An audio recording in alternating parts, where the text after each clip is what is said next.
itu antikristus. Orang Tritunggal yang ngomongin grupnya Samuel Siaan katanya sesat, ya masuk neraka. Lalu mereka ngata-ngatain Rasul Sabdono sesat masuk neraka. Kamu berani nggak ngatain Jokowi? Prabowo dijamin masuk neraka. Berani nggak? Ada nggak apologet Kristen yang berani ngomong Prabowo pasti masuk neraka?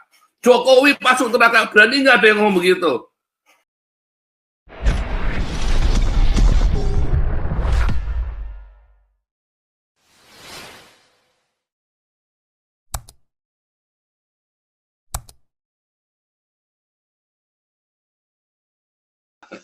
Karena kita mencoba nyalain ini ya, laptop saya yang satunya internetnya nggak bisa connect, yang satunya yang punya anak susah sekali connect ke StreamYard. Selalu settingannya balik terus ya, udah disetting berkali-kali ngebalik terus, jadinya suaranya suka hilang. Ya, tema kita hari ini masih melanjutkan LA ya, Los Angeles yang kebakaran seperti neraka. Beberapa orang menganggap bahwa itu adalah kutukan karena bagi musuh Islam. Saudara, wah itu banyak sekali ya. Tapi saudara, kalau ada bencana-bencana seperti itu, kita harus belajar objektif ya, saudara ya. Kalau sampai terjadi seperti itu, Anda lihat ya, saudara ya, ternyata ada masjid di LA, di Amerika, itu masjid yang ikut kebakar. Masjid itu sudah berdiri 30 tahun. Ya, ada masjid yang kebakar. Terus ada lagi kejadian ya, waktu saya lupa ya, Lion Air atau Adam Air ya, Adam Air kalau nggak salah ya. Waktu kan sekarang tutup Adam Air ya. Waktu Adam Air itu pesawatnya meledak itu, lalu ada satu jemaatnya Tiberias yang berkata, Tuhan sudah bicara kepada dia untuk jangan, oh puji Tuhan saya diselamatkan dari begini, dari begitu-begitu. Pertanyaannya, lalu satu pesawat itu ada pendeta, ada apa, mati semua, itu karena dosanya dong. Nah itu harus hati-hati juga klaim seperti kesaksiannya itu ya. Wah karena kita harus hidup berkenan, maka dari itu saudara kita hidupnya harus berkenan kepada Tuhan. Lalu yang lain itu hidupnya nggak ada yang berkenan semua, cuma dia selamat. Ya. Terus suatu ketika ada pendeta Silas itu ya, pendeta Silas saya sering cerita sama Anda yang di Selawi itu ya. Itu pendeta hebat sekali ya saudara ya, itu pendeta hebat sekali. Itu benar-benar nggak kayak Andi Simon, maaf ya saudara ya, jauh saudara ya. Dia itu kalau doain orang ya pasti sembuh. Saya di sebelahnya, saya dari kelas 1 SMP sampai SMA kelas 3 itu nemenin beliau itu ya.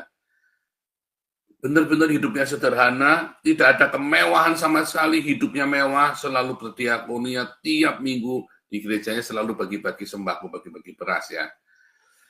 Dan dia benar-benar kalau terima uang dari jemaat, ada jemaat yang miskin, ya uangnya cuma lewat aja begitu, saudara. Saya lihat ya, saudara ya. Saya lihat dia nggak pernah khotbahin, tapi saya lihat karena saya kan masih kecil waktu itu ya, masih SMP sama SMA itu ya. Lalu tiba-tiba kalau dia doa itu orang itu masih sembuh, orang udah mati aja bisa hidup kok saudara ya. Itu kan geger waktu itu satu Tegal itu kan, itu orang sudah mati didoain, makanya udah mati beberapa jam ya, mungkin mati suri atau apa ya kita nggak ngerti, pokoknya hidup. Terus ada orang kena tetanus, udah mati itu ya, harus sudah mati, tetanus sudah masuk kamar gelap, didoain ya hidup. Ya orang kena hepatitis, kena cancer, kena apa, pokoknya hidup ya. Setiap kali ada orang ada persembahan kasih ke dia, ya dia buat dibagi ke jemaatnya lagi, atau buat bikin gereja, saudara, buat bikin bangunan gerejanya dia ya. Gerejanya sederhana sekali, bolong-bolong, sekolah meninggal. Nah, waktu meninggal itu kecelakaan ya.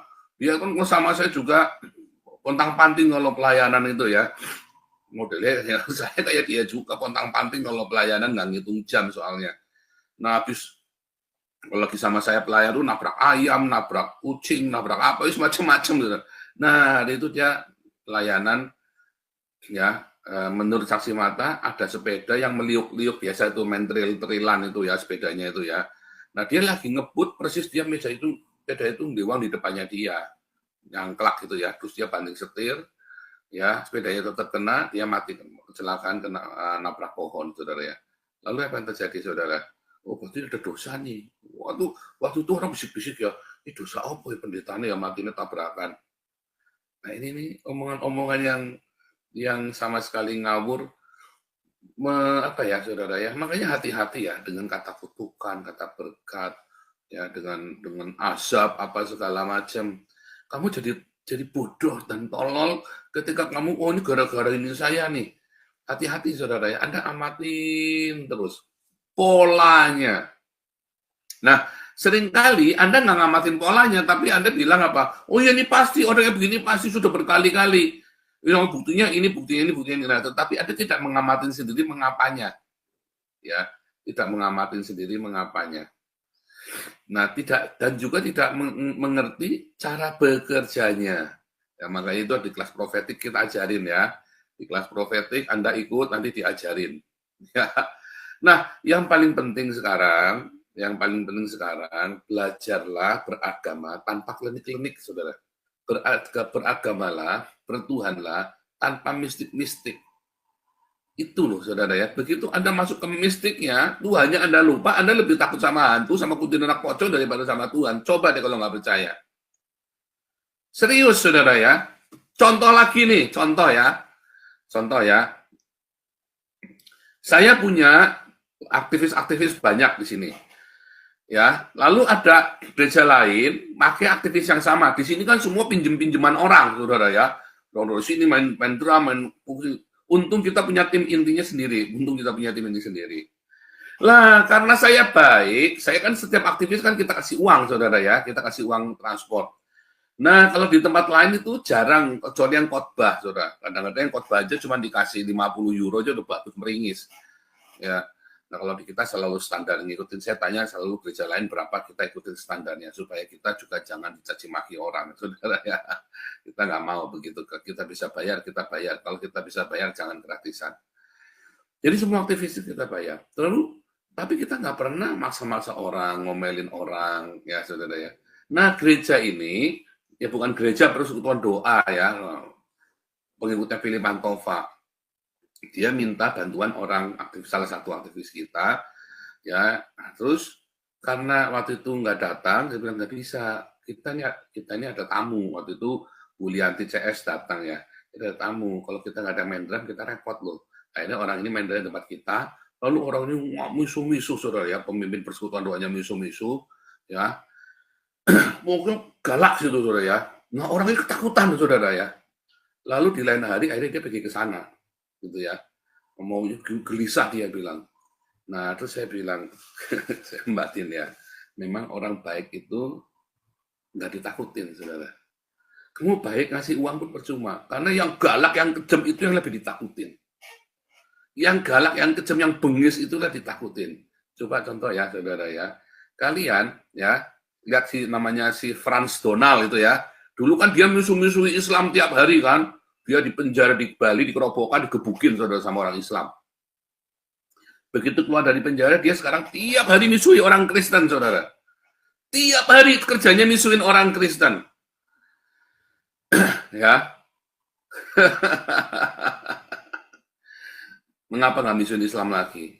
Karena takut sama Islam. Coba Anda lihat sesama apologet Kristen. Mereka berantem sesama Kristen, saudara. Kenapa mereka tidak ada yang kayak saya, berani nyerang Islam, nampak muka. Ya, nyerang Islam tenang-tenang aja.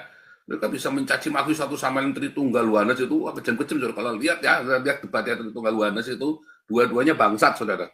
Dua-duanya itu bajingan semua, kejam semuanya. Cara ngomongnya, nggak Sofiatul, nggak Elia Miron, nggak Samuel Siahaan, semuanya nggak Yosua Tewu, semua edan semua, saudara. Saya masuk tak pisui dua-duanya, saudara ya. Enggak yang Tritunggal, enggak yang Wanes, tak pisui semuanya. Karena Tritunggal Wanes itu doktrin tahun 400, saudara. Doktrin abad keempat, enggak ada, dari dulu enggak ada. Cerita Tritunggal Wanes itu dari dulu enggak ada, saudara ya. Tak pisui semuanya. Ya kan? Enggak yang Unitarian, enggak yang apa, saudara ya. Nah, tapi begitu mereka ada bertemu sama orang Islam, baik-baik senyum-senyum, saudara. Kampret, saudara. Pengen ngepret itu. Saya ketemu Siaan, sekarang pengen tak kepret, saudara. Saya ketemu sama Eli Amir, ketemu Sofia tuh, pengen tak kepret, saudara, kalau ketemu itu ya. Mereka sampai sesama orang Kristen, mereka saling serang. Oh, itu sesat itu, ini. Berani nggak ngomong Muhammad sesat? Oh, Muhammad itu sesat. Nggak ada yang berani, saudara. Oh, karena saya masih di Indonesia, Pak. Nanti saya ditangkap, Pak. Lah iya, kamu masih di Indonesia, kamu ngomongin Samuel. Ya kan, orang si Samuel Siaan ngomongin katanya orang gereja Tritunggal itu antikristus. Orang Tritunggalnya ngomongin grupnya Samuel Siaan katanya sesat. ya masuk neraka. Lalu mereka ngata-ngatain Rasul Sabdono sesat masuk neraka. Kamu berani nggak ngatain Jokowi, Prabowo dijamin masuk neraka? Berani nggak? Ada nggak apologet Kristen yang berani ngomong Prabowo pasti masuk neraka, Jokowi masuk neraka? Berani nggak ada yang ngomong begitu? Bangsat ini orang Tritunggal Yohanes. Karena memang yang kejam itu ditakutin sampai kamu nggak bisa berkutik, saudara. Orang kalau kejam itu ditakutin. Kalau kamu baik, kamu akan diremehkan, saudara. Itulah rumus dalam manajemen. Ajaib ya, tapi itulah rumus manajemen, saudara. Ya kan? Itulah rumus manajemen. Kalau kamu kejam, ya manajer yang kejam, itu kamu nggak perlu skill, saudara. Kamu tinggal ngomong aja, oke, macam-macam, geser kamu. Atau kamu galak yang galak teriak, wow, gitu ya. Bahkan departemen lain pun akan takut sama kamu, dia akan nurutin kamu daripada nurutin manajernya. Itu cara manajemen yang paling simple, yang paling goblok. Oh, harus dengan welas asih, dengan ini nggak jalan, saudara. Ayo ketukan leher saya, nggak jalan, saudara. Begitu kamu dalam satu sistem manajemen, lalu ada yang keras sekali, teriak, banter, orang lebih takut sama dia, bukan anak buahmu saja takut sama dia, lebih takut sama dia daripada sama kamu. Itu sudah saya lihat. Nah, itu contohnya itu tadi ya, salah satu aktivis kita, wah sampai ketakutan dia, soalnya orang yang ngomong gini. Ya kalau dia lebih baik takut daripada ribut, dia kan gitu kan, daripada ribut udah turutin dulu. Kalau kamu kan nggak suka ribut, sama orang Kristen kan nggak suka ribut kan. Makanya orang Islamnya pada berani. Coba saudara, kalau ada yang berani ngebom Istiqlal, saudara, pasti nanti pemerintah mulai akan peduli sama orang Kristen. Kenapa pemerintah tidak mendengarkan suaranya orang Kristen? Karena orang Kristen nggak ada yang berani ngebom, nggak ada yang ngebom Istiqlal, nggak ada yang ngebom Istana Merdeka, nggak ada yang ngebom masjid, saudara. Makanya pemerintah meremehkan kita kan, karena kita baik, iya kan? Dan biarlah kita tetap baik, jangan berubah, jangan berubah. Itulah sebabnya di dalam penginjilan membutuhkan waktu, saudara. Kalau Islam, kalau penginjil, kalau dakwah mereka, kamu nggak mau dengar, tak bacok, kamu tak pateni. Makanya langsung jadi Islam daripada dibunuh. Langsung. Jadi Anda jangan berharap kalau ada penginjilan, langsung orang bertobat semua, kecuali kamu bawa bom. Kalau kamu tidak mau dibaptis sekarang, saya akan bom Den Haag. Kalau dengan nyanyi-nyanyi begitu, ada nggak yang kemarin dibaptis? Waktu nyanyi gitu, nggak ada, saudara. Setelah berapa kali kita puji-pujian tadi kan penginjilan itu ramai kan, Anda lihat kan, jangan ngomong sepi, saudara. Kalau kita penginjilan selalu ramai ya, saudara ya. Nggak ada kita penginjilan sepi kecuali salah tempat, ya kecuali salah tempat, misalnya penginjilan di kuburan ya sepi, saudara. Penginjilan di spau itu ya hari Sabtu, hari ya libur nggak ada orang datang. Kalau kita penginjilan di tempat kayak tadi, selalu orang berkerumun, ngerumunin kita, seneng ramai, saudara ya. Tetapi kalau kamu nggak galak, saudara ya, ya memang kamu harus butuh proses. Ya, butuh proses. Nggak bisa kamu langsung hari ini mau, hari ini langsung, wah, pakai masal. Nggak bisa begitu caranya, saudara. Anda butuh proses. Ya, butuh proses, saudara. Kecuali kamu, kalau kamu tidak mau dibaptis, saya bom negara ini. Bisa, saudara. Kayak Islam kan begitu kan. Mau nyokot biung bom terus kan supaya nggak ada yang pindah, nggak ada yang berani pindah. Coba sekarang, siapa di sini orang Islam pindah ke Kristen, ya langsung terang-terangan. Gue jarang, so Saifuddin aja ngumpet dulu 6 tahun, apa 7 tahun. Saifuddin saja ngumpet dulu, diem-dieman. Ya, semuanya pasti diem-dieman dulu, saudara, ngumpet dulu. Nggak ada yang berani terang-terangan langsung. Kenapa? Karena orang Islamnya galak-galak. Ya, orang Islamnya galak-galak. Kalau gitu kita kasih sanksi, Pak. Misalnya kan kalau kasih sanksi, Pak, nanti begini. Nah, itulah kesalahannya. Anda berpikir akan ngasih sanksi, orang jadi takut. Enggak, sanksi kan nanti, saudara. Masih lama, masih nanti. Masih nanti. Kalau saya nggak pakai babi bu, saudara. Saya nggak galak-galak, nggak usah ribut. Cut. Kalau saya langsung saya cut, saudara.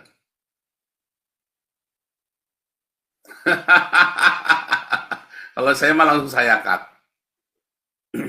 Ya, saudara ya. Nggak pakai sanksi. Saya nggak mau ribut, nggak mau tengkar sama dia. Contohnya Galarua ya. Aduh, saya salah. Dari pertama saya keras ya mereka ya. Saya bilang, ngapain? Saya pusing-pusing ya. Cut. Udah selesai. Jadi kalau sama saya nggak pakai ribut, saudara. Cut. Nggak usah pakai lama-lama udah selesai, ya kan? Supaya jangan ribut. Tetapi ini dalam cerita hubungan kerja, ya saudara. Jadi kalau orang ini sudah saya ngomong dengan baik, orang ini tidak bisa merespon, lebih baik kita cut, kita berhenti dulu. Sebab nanti ribut, dan ribut itu lainnya. Itu ya saudara. Ini kita nggak usah pakai. Dan waktu kita el-elan dulu ya, waktu saya punya perusahaan saudara. Saat ada anak buah el gini aja supaya jangan ribut. Kamu berhenti tak tayang gajimu. Udah selesai saudara. Kemarin juga ya ada yang tukang nge-rap itu ya, yang anak muda itu ya, yang bagus, sebetulnya nge-rapnya bagus. Tapi orang ini ternyata belagu, karakternya jelek sekali saudara ya. Pokoknya bosi banget ya, tuyul cilik kecil tapi ya bosi banget saudara ya. Ini pemain kecil saudara, tapi rasanya sibuk banget. Jadi saya nggak pakai macam-macam ya. Kita sudah bayar ya untuk ininya dia. Kita sudah bayar untuk performanya dia. Tapi dia minta duit lagi. Nggak bisa. Ya kalau begitu kita nggak bisa gitu. Oke, nggak apa-apa, berhenti. Kalau saya mah gitu, nggak usah ribut, nggak apa-apa. Ini kan cuma proyek, berhenti aja, nggak apa-apa. Uangnya nggak bisa ditarik, saya nggak mau tarik uangnya. Itu anggaran itu memberkati kamu, ya sudah kita berhenti saja. Kamu nggak usah terusin. Sebab nanti kalau kita mau masuk dalam tim saya, nanti kita ribut. Nggak usah ribut, saudara ya. Kalian nanti Pak ini apa namanya eman-eman, enggak eman-eman. Saya lebih mengamankan tim yang sudah ada supaya jangan ribut daripada aku nungguin kamu ribut. Serius saudara, ya kemarin kita ya kita ribut-ribut masalah token ya di bendahara di yayasan. Orangnya nggak mau kasih pinnya saudara ya. Jadi kita bilang salah, udah nggak usah diminta, kita bikin aja sendiri, kita ganti. Kita nggak ada uangnya Pak di Yayasan Bun Pagi, nggak bisa dikeluarin. Pakai Yayasan Damal Kasih, pinjemin nanti diganti. Nggak usah ribut-ribut saudara ya. Dan kita nggak usah tergantung sama orang, nggak usah disandra, jangan mau disandra sama orang. Ya, saya emang nggak mau hidup saya ditentukan oleh orang lain. Terus kita harus ribut nggak sejahtera gara-gara dia saudara ya. Nggak usah, jangan. Kalau saya mah terang-terang, nggak usah. Kita bikin aja, nah, uangnya pinjemin dari tempat lain dulu, masukin ke kas kecil, ya kan? Terus yang itu ya sudah, telan aja. Maaf, hidup kita nggak mau disandra sama kamu, saudara ya. Hidup saya tidak pernah ditentukan oleh siapapun, saudara. Tidak pernah. Ya, pernah suatu ketika di Jerman, ya, saya dikatain ada satu orang, oh ini Paul ini di bawah keteknya saya ini, dia harus nurut sama saya di bawah keteknya saya. Saya cuma tersenyum, tapi ya udahlah, cuma namanya orang ngomongan boleh-boleh saja. Tapi suatu ketika Roh Kudus ngomong beneran, kamu harus ngomong loh, kalau enggak nanti dia celaka. Karena kamu tuh hamba Tuhan, bukan di bawah keteknya dia, di bawah Tuhan. Terus saya bilang, Kak, saya itu hamba Tuhan. Saya itu bukan di bawah ketiaknya kamu loh. Saya tidak nurut sama kamu loh. Saya nurut hanya sama Tuhan Yesus. Tuhan suruh saya jalan. Orang ini nggak seneng saudara ya. Lalu orang ini berusaha singkirkan saya dari Jerman supaya saya pulang ke Indonesia.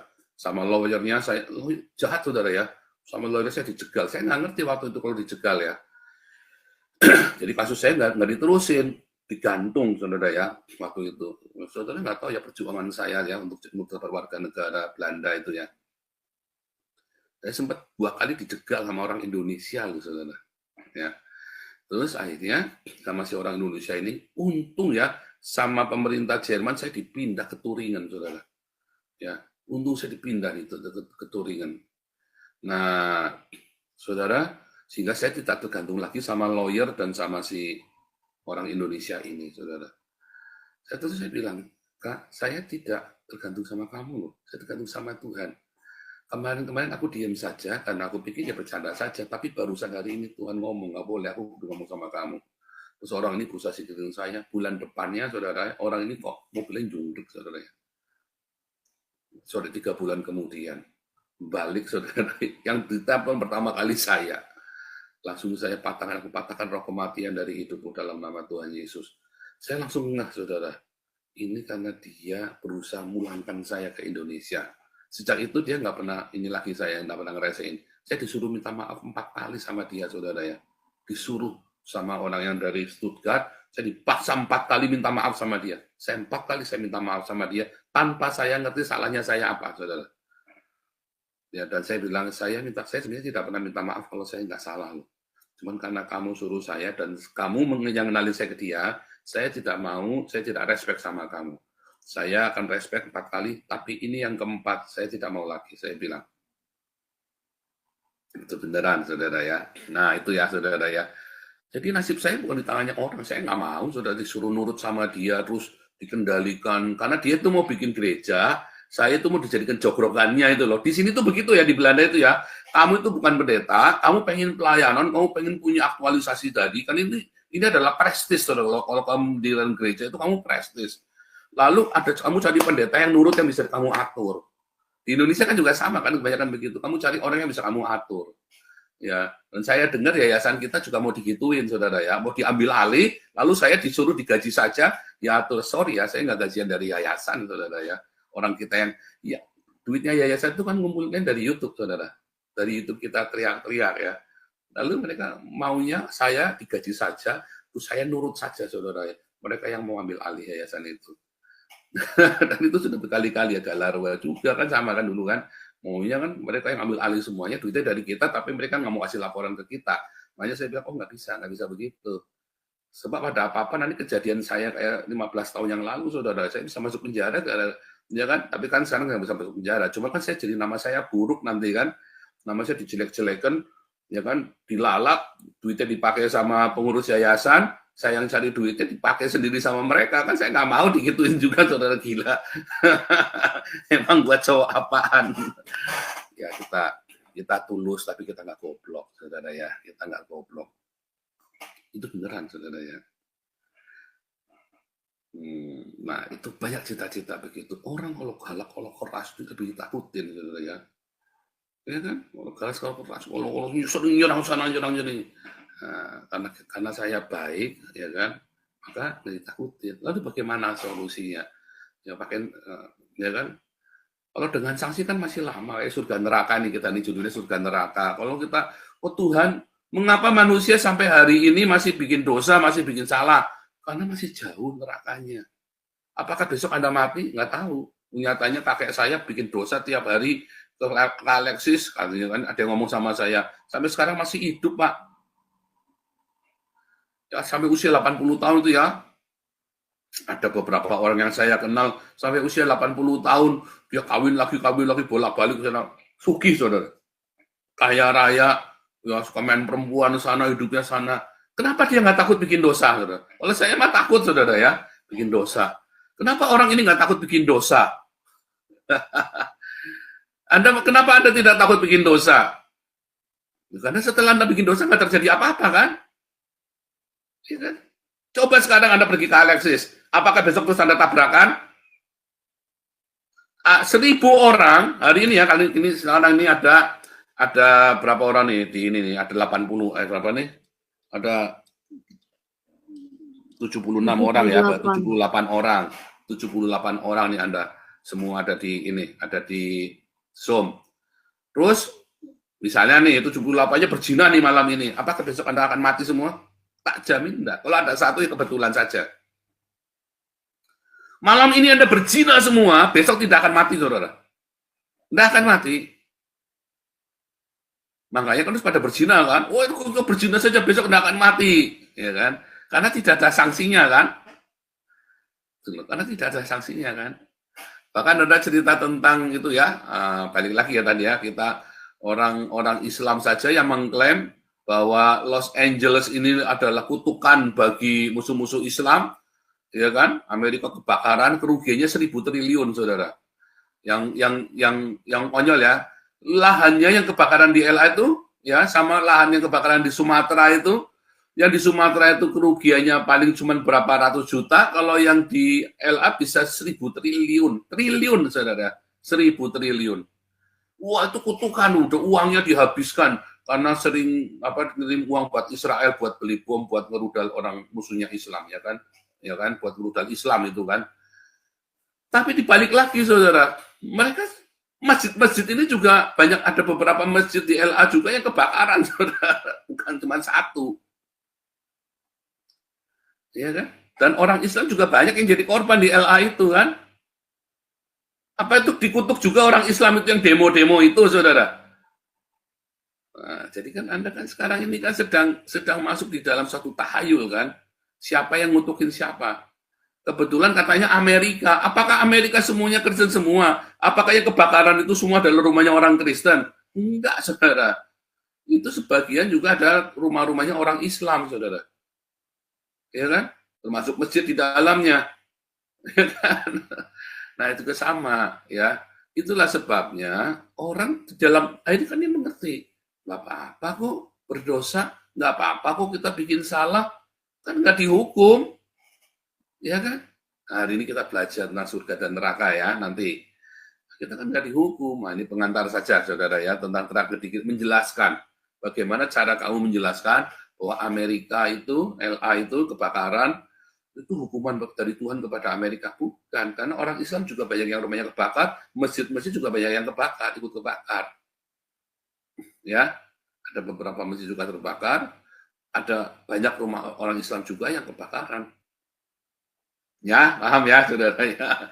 Jadi Anda juga nggak bisa pukul sama juga ya. Kemarin ada air, ada yang kesaksian, oh saya diselamatkan oleh Tuhan. Kalau yang lain Tuhan nggak selamatkan dong. Karena Tuhan mengasihi saya, saudara, sehingga saya diselamatkan. Lalu Tuhan nggak mengasihi yang lain. Nah, itu pikiran-pikiran yang picik, saudara ya. Saya diselamatkan karena Tuhan mengasihi saya. Kan arti yang lain Tuhan tidak mengasihi kan? Yang paling benar dia. Ya, saudara ya. Itu tuh Anda harus mulai kritis dengan hal seperti itu sehingga imanmu tidak masturbasi. Ya, imanmu itu tidak apa istilahnya tidak katamu sendiri. Imanmu itu bukan ngawur. Sehingga dan Anda nanti akhirnya kecewa. Ternyata yang Anda doakan pun salah selama ini. Saya yakin Anda sering salah berdoa. Ada di sini ya, yang dengarkan YouTube dan Zoom ini ya. Saya yakin ya doamu nggak dijawab karena Anda sering salah berdoa. Karena dengan cara imanmu itu, ya yang ngawur itu. Oke, kita mulai dengan tanya jawab Alkitab seperti biasa.